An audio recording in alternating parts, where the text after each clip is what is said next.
Yesterday courier private limited. Domestic international cargo உங்கள் இல்லம் தேடி வந்து கொரியர் புக்கிங் டெலிவரி செய்து தரப்படும். டாக்டர் ஸ்ரீவர்மா ஆயுள் தரும் ஆயுர்வேதா அறுவை சிகிச்சை இல்லா குணம் ஆயுள் கால நிவாரணம். இபிஎஸ் தலைமையில் அதிமுக மாவட்ட செயலாளர்கள் மற்றும் பூத் பொறுப்பாளர்கள் ஆலோசனை கூட்டம் நடைபெற்று வருகிறது. சென்னை ராயப்பேட்டையில் உள்ள அதிமுக தலைமையகத்தில் முதற்கட்டமாக சிவகங்கை, திண்டுக்கல், அரியலூர், பெரம்பலூர் உள்ளிட்ட 21 மாவட்டங்களைச் சேர்ந்த செயலாளர்கள் மற்றும் பூத் பொறுப்பாளர்களுடன் இபிஎஸ் ஆலோசனை நடத்தி வருகிறார். பிற்பகல் 3 மணிக்கு கன்னியாகுமரி, தூத்துக்குடி, தென்காசி, திருநெல்வேலி, ராமநாதபுரம் உள்ளிட்ட மாவட்ட செயலாளர்கள் மற்றும் பூத் நிர்வாகிகளுடன் இபிஎஸ் ஆலோசனை நடத்துகிறார். நாளையும் ஆலோசனை கூட்டம் நடைபெறுகிறது. அதிமுகவில் அமைப்பு ரீதியாக உள்ள 82 மாவட்டங்களில் முதற்கட்டமாக இன்று காலை 21 மாவட்ட செயலாளர்களுடன் இபிஎஸ் பேசி வருகிறார். இந்த ஆலோசனை கூட்டத்தின் போது பூத் கமிட்டிகளை மேலும் வலிமைப்படுத்துவது குறித்து ஆலோசிக்கப்பட்டு வருவதாக கூறப்படுகிறது. மதுரை முருக பக்தர்கள் மாநாட்டை கண்டு திமுக அச்சமடைந்துள்ளதாகவும் இதனால் அவதூறு பரப்பி வருவதாகவும் நயினார் நாகேந்திரன் தெரிவித்திருக்கிறார். செய்தியாளர்களிடம் பேசிய அவர், மதுரை முருக பக்தர்கள் மாநாட்டிற்கு பக்தி உள்ளவர்கள் அனைவரும் வந்து முருகனை வணங்கிவிட்டு சென்றதாகவும் இதில் அரசியல் எதுவும் இல்லை என்று தெரிவித்திருக்கிறார்.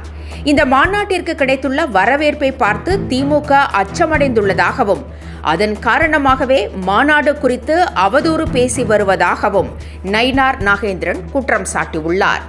முன்னதாக மதுரை முருகன் மாநாடு அரசியல் மாநாடாக நடத்தப்பட்டதாக குறை கூறியுள்ள திமுகவினர் பெரியார், அண்ணாவை பற்றி சிறுமைப்படுத்தி வெளியிடப்பட்ட வீடியோவை அதிமுக முன்னாள் அமைச்சர்கள் ரசித்து பார்த்ததாகவும் குற்றம் சாட்டி வருகின்றனர். ராணிப்பேட்டை மாவட்டம் ஆற்காட்டில் நடைபெற்ற அதிமுக நிகழ்ச்சியில் அரைக்குறை ஆடையுடன் 2 பெண்கள் நடனமாடிய வீடியோ சமூக வலைதளங்களில் பரவி வருகிறது. அதிமுகவின் இந்த செயல் பொதுமக்களை முகம் சுளிக்க வைத்திருக்கிறது. திமுக, நாம் தமிழர், பாமக உள்ளிட்ட கட்சிகளைச் சேர்ந்த 500க்கும் மேற்பட்டோர் அதிமுகவில் இணையும் நிகழ்ச்சி ஆற்காட்டில் ஒரு தனியார் மண்டபத்தில் நடைபெற்றது.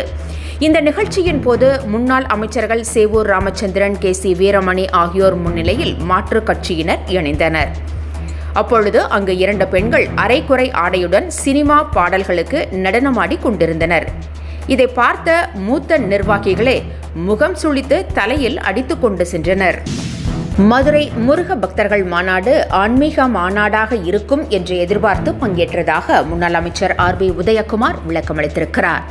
இதுபோல நடக்கும் என எதிர்பார்க்கவில்லை என்றும் அவர் கூறியுள்ளார். இந்து முன்னணி சார்பில் ஏற்பாடு செய்யப்பட்டிருந்த மதுரை முருக பக்தர்கள் மாநாட்டில் முன்னாள் அமைச்சர்கள் RB உதயகுமார், கடம்பூர் ராஜு, செல்லூர் ராஜு ஆகியோர் கலந்து கொண்டனர். மாநாட்டின் போது அண்ணாவையும் பெரியாரையும் சிறுமைப்படுத்தும் விதமாக வீடியோ வெளியிட்டதாகவும் அதை முன்னாள் அமைச்சர்கள் பார்த்து கொண்டிருந்ததாகவும் புகார் எழுந்தது. இதற்கு திமுகவினர் கடும் கண்டனம் தெரிவித்துள்ளனர். இதற்கு பதிலளித்துள்ள RB உதயகுமார், ஆன்மீக மாநாடு என்று எதிர்பார்த்து பங்கேற்றதாகவும் அண்ணாவையும் பெரியாரையும் சிறுமைப்படுத்துவதை ஒருபோதும் அனுமதிக்க முடியாது என்றும் விளக்கமளித்திருக்கிறார். மேலும் அதிமுகவை விமர்சிப்பதையே திமுக முழு நேரத்தையும் எடுத்துக்கொண்டிருப்பதாகவும் RB உதயகுமார் தெரிவித்திருக்கிறார். திமுக பொதுச் செயலாளர் பதவியில் இருந்து துரைமுருகன் விரைவில் நீக்கப்பட உள்ளதாக வெளியான தகவல் திமுக வட்டாரத்தில் பரபரப்பை ஏற்படுத்தியுள்ளது. திமுகவில் கருணாநிதிக்கு அடுத்தபடியாக பொதுச் செயலாளராக அன்பழகன் இருந்து வந்தார். அவரது மறைவுக்கு பிறகு துரைமுருகன் அந்த பொறுப்பை கவனித்து வருகிறார். இந்நிலையில் துரைமுருகன் மீது அதிருப்தி ஏற்பட்டிருப்பதால் அவரை மாற்ற முடிவு செய்திருப்பதாகவும் இதனால் ராஜினாமா கடிதத்தை தலைமைக்கு அனுப்பி வைக்கும்படி அறிவுறுத்தப்பட்டுள்ளதாகவும் தெரிகிறது. இதனால் துரைமுருகன் மிகவும் அப்செட்டில் உள்ளதாகவும் அரசியல் வட்டாரங்களில் ஒரு விவாதம் போய்கொண்டிருக்கிறது. கொகைன் பயன்படுத்திய புகாரில் நடிகர் ஸ்ரீகாந்த் கைது செய்யப்பட்டு சிறையில் அடைக்கப்பட்டுள்ள நிலையில் மற்றொரு நடிகர் கிருஷ்ணாவுக்கும் சம்மன் அனுப்ப போலீசார் முடிவு செய்துள்ளனர். அதிமுக முன்னாள் நிர்வாகி பிரசாத் என்பவரிடம் கொகைன் வாங்கி பயன்படுத்திய புகாரில் நடிகர் ஸ்ரீகாந்த் புழல் சிறையில் அடைக்கப்பட்டுள்ளார். இது தொடர்பாக நடத்தப்பட்ட விசாரணையில் நடிகர் கிருஷ்ணாவுக்கும் இதில் தொடர்பு இருப்பதாக தெரிய வந்திருக்கிறது. தற்போது அவர் கேரளா சென்றிருப்பதால் அவருக்கு சம்மன் அனுப்பி நேரில் வரவழைத்து விசாரணை நடத்த போலீசார் முடிவு செய்துள்ளனர். முன்னதாக தனது குழந்தையின் உடல் நிலையை காரணம் காட்டி ஸ்ரீகாந்த் ஜாமீன் கேட்டிருந்த நிலையில் சம்பந்தப்பட்ட நீதிமன்றத்தை அணுக அறிவுறுத்தப்பட்டுள்ளது. நடிகர் வடிவேலு தொடர்ந்த அவதூறு வழக்கில் சிங்கமுத்துவுக்கு 2500 ரூபாய் அபராதம் விதித்து சென்னை உயர்நீதிமன்றம் உத்தரவிட்டுள்ளது. தன் மீது சமூக ஊடகங்களில் சிங்கமுத்து அவதூறு பேசி வருவதாக வடிவேலு வழக்கு தொடர்ந்திருந்தார். இது தொடர்பாக ஏற்கனவே சிங்கமுத்துவுக்கு தடை விதிக்கப்பட்டிருந்தது. இதை எதிர்த்து சிங்கமுத்து தாக்கல் செய்த மனுவை விசாரித்த உயர்நீதிமன்றம் தடை உத்தரவை நீக்கியது. அதேவேளையில் அதற்கு பதிலாக 2500 ரூபாய் அபராதம் விதித்து அதை வடிவேலுக்கு கொடுக்கவும் உத்தரவிட்டுள்ளது. தங்கம் விலை இன்று கடுமையாக சரிந்தது. சென்னையில் ஒரு சவரன் ஆபரண தங்கம் 600 ரூபாய் குறைந்து 73,240 ரூபாய்க்கு விற்பனை செய்யப்படுகிறது.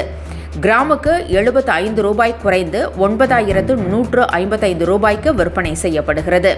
ஆனால் வெள்ளியின் விலையில் எந்த மாற்றமும் இன்றி நேற்றைய விலையிலேயே விற்பனை செய்யப்படுகிறது.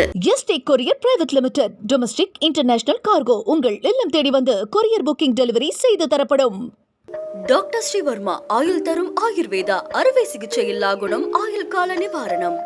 என்றும் உங்களுடன் மை இந்தியா. முக்கிய செய்திகளை உடனுக்குடன் தெரிந்து கொள்ள சப்ஸ்கிரைப் பண்ணுங்க, பெல் பட்டனை பிரஸ் பண்ணுங்க. என்றும் உங்களுடன் மை இந்தியா.